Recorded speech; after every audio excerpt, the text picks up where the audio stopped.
Hi people, how are we doing on this Monday afternoon? Are you good? Actually, how was your weekend? Was your weekend great? If it wasn't so great, don't worry about it. Today and moving forward would be even better. But anyway, if you want to discuss your weekend, let me know how you guys were doing, what you did for the weekend. Of course, just leave a comment, let's exchange, all that good stuff that I told you on a previous recording. But today's segment is going to be about hip-hop. I thought I should do this segment. It's been on my mind. I had to do it because it's quite disturbing to see how our youths have been acting out the lyrics in which, they've heard, they're here in hip-hop. And don't get me wrong, I'll be 37 on the 13th of this month, which is Friday. I love hip-hop. I have everything from KRS-One, Scarface, Nas, Jay-Z, Tupac, Big, Onyx, DMX, Mobb Deep, Lil Kim, Foxy Brown, Nicki Minaj. I love hip-hop. But here's what I use hip-hop as a stress reliever. Here's why I use it as a stress reliever. Their lyrics I can relate to because they came from that same type of pain. You get it? A lot of our hip-hop artists grew up in pain. They didn't come from wealthy backgrounds. So what they're writing about is their experience. Eminem, very passionate, but we saw his movie. We saw, we heard, we know his experience. So what he's writing in his lyrics, or his lyrics is just a creative way of expressing himself. DMX, very passionate, but he has a background. We all know he found a creative way to express himself. So what I need you guys to do is not take hip-hop literal where you have to go and act it out. Use it as a stress reliever. Understand that they understand the same pain that you understand.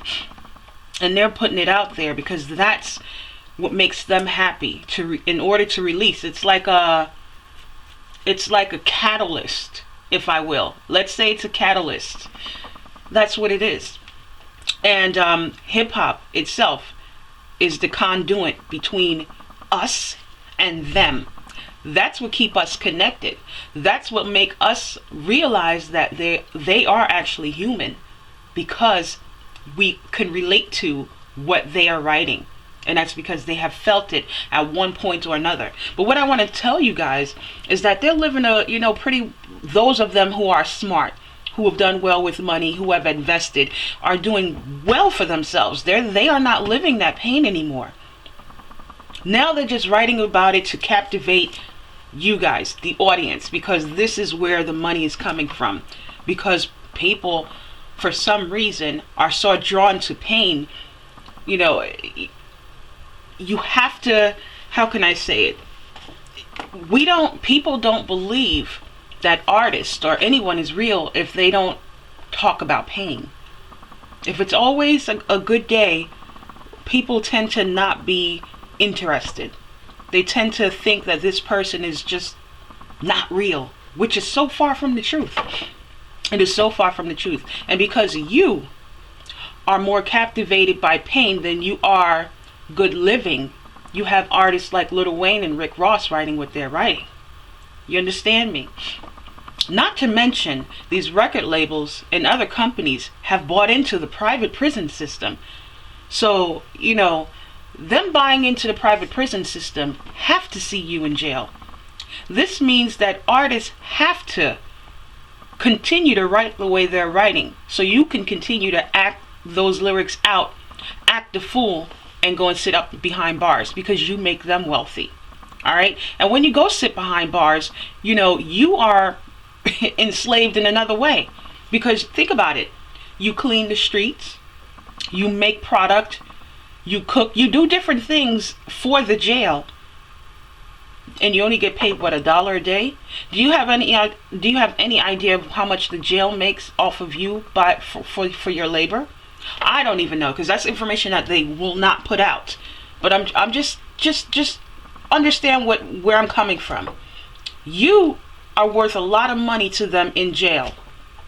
You make product, you help make this world go round. You help make, how can I say, manufacturing for the United States stable. because they have people like you, cheap labor, who's going to go and listen to hip hop, play the fool, and bust off a few caps in the middle of the air, in the middle of the, in the middle of the night in the air, or you're shooting people because you were just listening to, some Drake, you were just listening to some 2 Chainz or some Meek Mill. And half of these artists, haven't even come from that type of pain. All of them don't come from that. A lot of them came from just, welfare. They may have seen it, but they didn't actually live that life. We know that. Rick Ross didn't live that life, right? Right? I don't even think Lil Wayne have lived that life. But they're creative people. So they're very good at captivating their audience and painting that picture. Now, the picture they paint is the picture of which they see that life. This is how they see that life. So they can talk about it better than those who do it. So let's take 50 Cent and Jay-Z, for example. Big as well. All right? All 3 of them, we know, came from the street. We know have lived that lifestyle. But they never can paint, or let me not say never can paint. Throughout their history, we haven't heard a vivid picture of them living that lifestyle like Rick Ross have painted the picture. And like Tupac have painted the picture, because we all know that Tupac is not from the street. But the way Tupac can paint that picture, so you can realize what your actions are doing. You think he have lived that life, but he haven't. All right, the doers of it are not always the greatest at painting that picture, because they can't see themselves. They can't see themselves. Now, I'm explaining this because I need you guys to discern what's real and what's not real. And just take it for what it is. Use it as a stress reliever. I do. When I'm angry, somebody pissed me off, or I'm angry for the day, I have to come home and listen to some, let's say, DMX. If I'm not just pissed, I'm going to throw on some DMX. I have to throw on some Onyx or some Mobb Deep, depending on the level of vexation that I'm feeling, depending on the level. So I'm at the place where I'm on a different frequency, higher vibration. So I break these things down. Depending on how I'm feeling is the artist I'm going to play and the tracks that I'm going to choose to listen to. And when I'm done listening and I get all of that out of my system, I can walk out the very same day and be professional, be about my business, and no one would ever know it. And that's fine. It's healthy.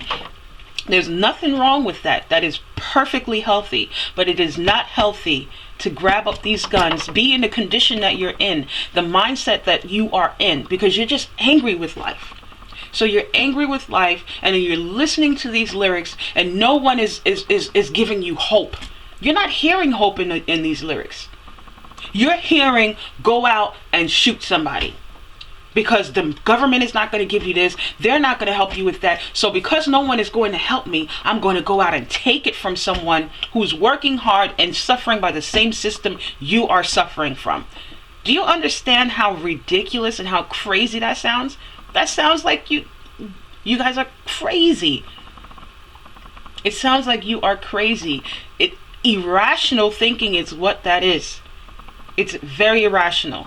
So, again, take everything that I'm saying with a seriousness, okay? Hip hop should be used as a stress reliever, all right?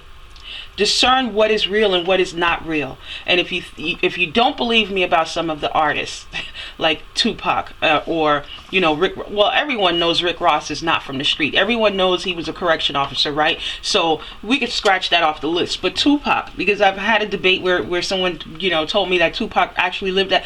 He did not live that life. I've seen plenty of documentaries where he said at one point he tried it, and the fellas from the block said, no, this is not for you. This is not for you. You go ahead and make that music, make us proud, blah, blah, blah. All right. Do your research. A lot of these artists who are able to captivate you with such